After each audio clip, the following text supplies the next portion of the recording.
YouTube, as you can see, new camera. Shitty little thing. Came in the mail this morning as a result of a catalogue order. Do catalogues really do this? They actually send out items that they think you might like. Under the assumption, under the auspices, in fact, that you might actually buy them after you've started playing with them. It evidently works because it's a shitty little camera, 40 quid job, but it's infinitely better than what I have been working with. So this is the inauguration of the new camera, which will be coming with me to auto assembly. I will actually have video footage from auto assembly itself this year, which is fantastic. In deference to SMSNO1, as he will now be known forever, thanks to my friend Ray, I Love Mess, SMSNO1, who has started a bit of a trend of wearing green for auto assembly videos. I don't quite know where that came from or what the symbolism of that is, but fine. This is one of the only green things I have in my wardrobe. It's a pyjama top. So, yeah.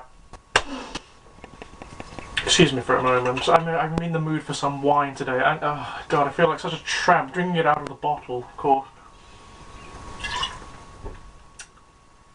Actually, that's quite nice. Anywho, SMSNO1 was asking, what do you want from auto assembly? Ah, well, I've actually been putting a lot of thought into that. Just as an aside, my entire room here is green.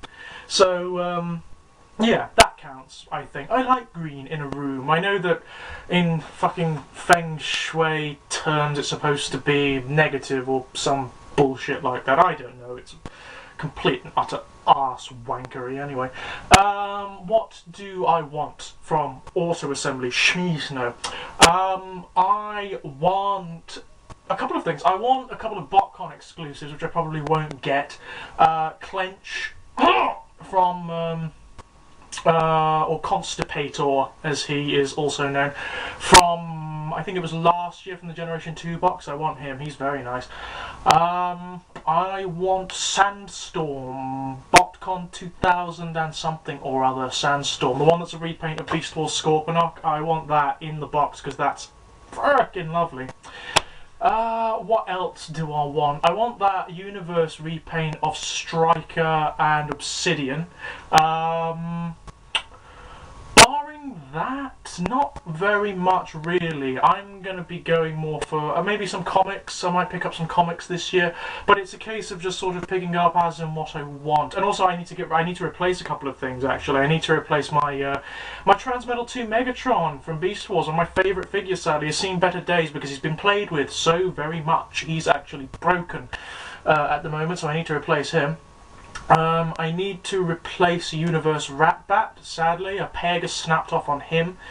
Yeah, I play with my Transformers quite a lot, actually, especially when I'm writing. They're right on the side here. They're on the side of my desk. They're in a complete shambles. Hang on, I'll show you. These are currently my... This is currently the state of my Transformers. They are in utterly lamentable condition at the moment. They are in complete disarray. I'm trying to get some shelves for this glaring space here so that I can actually display them properly.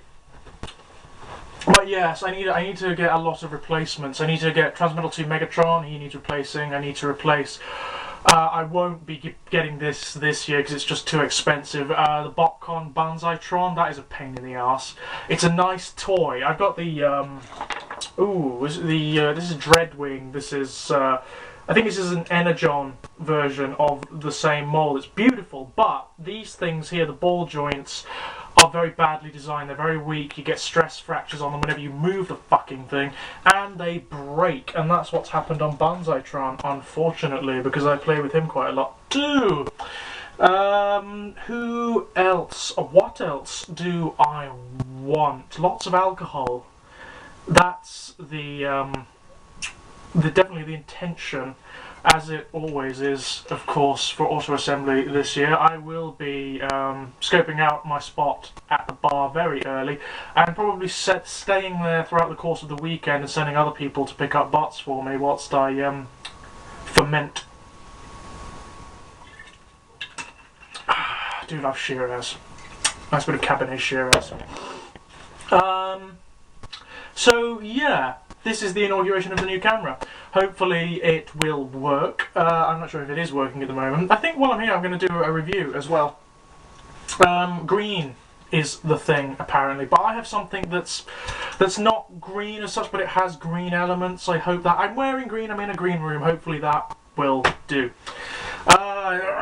Where is he?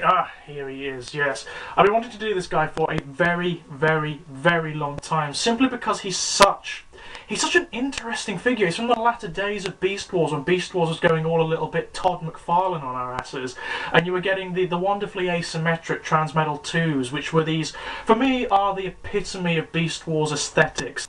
They are, as previously mentioned, asymmetrical. They're different from on one side than they are on the other. One side tends to have organic details, whereas the other one has mechanical details. Also, they tend to be quite mutated. They are these hideously mangled, mutated messes of things, which sometimes work and sometimes don't.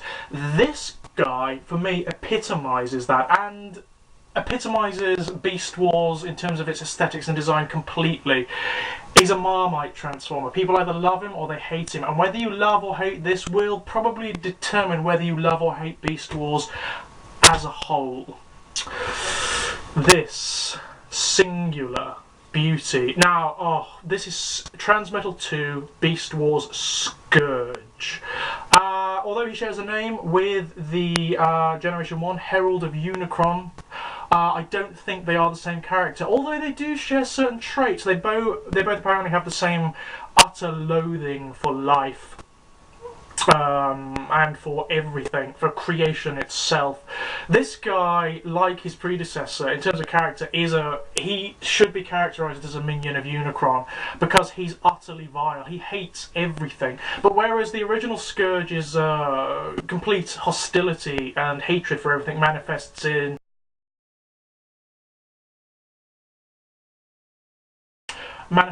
in demonstrations of mass destruction. This guy is more like Tarantulas. He's a scientist. In fact, he's a biochemist, and what he likes to do is design hideous viruses and toxins and things to incapacitate his enemies, or to create pandemics to destroy entire civilizations. And his locust form, he's so beautiful. His locust form is so fitting in that regard. He is such a herald of Unicron. Why he wasn't characterized like that in the Beast Wars comics, I will never know. They missed a trick there. They really missed a trick. He is such a herald of Unicron. He's very cool. He's cruel, he's sadistic, he's unpleasant, and in this mode, this is probably one of the most gorgeous Transformers I have ever seen. In this mode, he's utterly... just take a moment, just look at it. Just look at how beautiful that is. The detail, the level of detail in this thing is unreal. The colours are toxic and poisonous and absolutely stunning. He looks dangerous. He actually looks like he is poisonous, and it's so cool. He has little jaws, he has asymmetrical antennae, his eyes are asymmetrical, he has a little stinger at the back, his legs are fantastic, he's got very, very sexy legs and wings. He also has a little, like all of the Transmetal 2s, his spark crystal can be exposed. It's in his eye. That's rather nice. Anyway, there is Transmetal 2 Scourge in his locust form, which I'm sure you'll agree is unambiguously beautiful. This thing is stunning. It's the robot mode, really. The robot mode is the thing. The robot mode will determine one way or the other whether you like this thing or not, because the robot mode is an experiment, like all the Transmetal 2s, and I use that term very, very broadly. It's a massive experiment, and you'll either regard it as lazy as fuck, completely incoherent, or you'll think, oh yeah, that's really interesting. So, he does have a gimmick in this mode, but I fucking hate it. There's a peg there, you push it, his wings flip over, and these things fire out like missiles. It's stupid, and it doesn't really work. Also, it chips off the Transmetal paint, which is very badly applied, so we'll not be showing that, I'm afraid. So, transforming Scourge. Well, The thing with Scourge is he doesn't actually transform. He sort of just mutates. It's a very, very weird process. You don't really... He doesn't become coherent. That's what makes him so tricky. He does not become coherent as a robot. You split the abdomen in half and just look at what a mess that is. The bot mode isn't much different from that. Believe it or not. You'll see what I mean once I flipped it round into a semblance of, well, bothood, I suppose. And that's as much as it reaches. It is a semblance of bothood. He looks like a mutant. He looks like he's, very much like Rampage, he looks like he's been exposed to some kind of experiment or something. He is not a coherent or proportionate robot mode. And that may turn some people off. Personally, I really like it. I really like this guy's bot mode. It's weird, it's wacky, it's completely unique. There's nothing like it in Transformers. Now, let me see. A lot of this guy, like Rampage, is kind of multiple choice. You don't get him right as such. You just settle on a configuration that works for you, particularly with regards to the left-hand arm, which is largely composed of kibble. It is largely kibble from the Locust mode, but I really, really like it. Now, this missile you can take out and use as a sword. It looks very, very cool. This is going to be really difficult to show on camera, actually, because you're not going to get, because of how bizarre he is, you're not really going to get a sense properly of what he looks like. Now, that is Scourge's robot mode. As you can see, it's very asymmetrical, it's very strange, it's highly disproportionate, very, very weird, but I fucking love him. I love it. I think he looks absolutely superb. He is weird and twisted and malformed. It suits the character. It really suits the character. Look at this arm. This arm, the left-hand arm, is composed entirely of kibble. You do have suggestions of digits down here. He has a sort of malformed claw thing, and with it, these legs which form like a grasping weapon. You have the Locust head up here. It's really, really strange. And he also has wonderful details in the body sculpt as well. There are Gatling guns, there are missile launchers, all manner of bits and pieces, details and things go into this guy. The way the Locust legs bend back like that and form these almost like satanic satyr-like hoof things, I fucking love that. This guy is very much an experiment. He's bizarre, he's very unusual, and whether or not you like him, well, it all depends on what you want from Transformers, really. I imagine people from Generation, who are sort of the Generation 1 aficionados, are looking at this now and thinking, what the fuck is that disgusting, horrendous blasphemy? That boil on the arse of Transformers. I adore it. I love it. I love the Todd McFarlane toys in general. I love their asymmetry. I love how mangled and mutant they are. And I like the turn that Beast Wars took with this. They look much more angular and jagged and sort of adult. They don't look really like toys. They look like display pieces. And that's Scourge. That's Scourge to a T. He is utterly stunning. Beautiful, beautiful toy.